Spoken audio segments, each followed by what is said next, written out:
வணக்கம் ஃப்ரெண்ட்ஸ். ப்ளவுஸில் டாட் பிடிக்கிறது பார்த்தீங்கன்னா, அளவு ப்ளவுஸை வச்சு ரொம்ப ஈஸியாக பிடிச்சிக்கலாம். இந்த மாதிரி அளவு ப்ளவுஸில் கொக்கி பக்கத்தை எடுத்து அதை வந்து நீங்கள் மடித்து வச்சு எவ்வளோ அளவுக்கு வருது அப்படிங்கிறத மார்க் பண்ணிவிட்டு உள்ளே திருப்பி விட்டுட்டு 2 பக்கமும் வந்து எவ்வளோ டிஸ்டன்ஸ் வருது அந்த சென்டர் டாட்டு அப்படிங்கிறத அதையும் மார்க் பண்ணி எடுத்துகிட்டு இந்த மாதிரி சென்டர் மடக்கி போட்டு வச்சு நீங்கள் இந்த மாதிரி டாட் பிடிச்சிக்கோங்க. இதோட ஃபுல் வீடியோட லிங்க் வேணும் அப்படின்னா நம்ம சேனலில் போஸ்ட் பண்ணியிருக்கேன், நீங்கள் வந்து செக் பண்ணி பார்த்துக்கோங்க.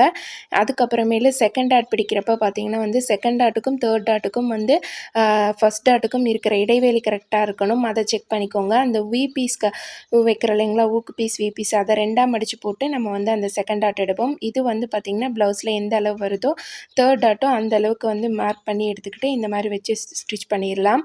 ரொம்ப ஈஸியான மெத்தடில் நம்ம வந்து டாட் வந்து பிடிச்சிக்கலாம். ப்ளவுஸில் இருக்கிற மாதிரியே ஸ்டிச்சிங் சம்மந்தமான நிறைய விஷயங்கள் தெரிஞ்சுக்கணும் அப்படின்னா மறக்காமல் நம்ம சேனலை சப்ஸ்கிரைப் பண்ணிக்கோங்க. ஸ்டிச்சிங் பிடிக்கும் அப்படிங்கிறவங்க லைக் போட்டு பாருங்கள். தேங்க்ஸ் ஃபார் வாட்சிங் ஃப்ரெண்ட்ஸ். பாய்.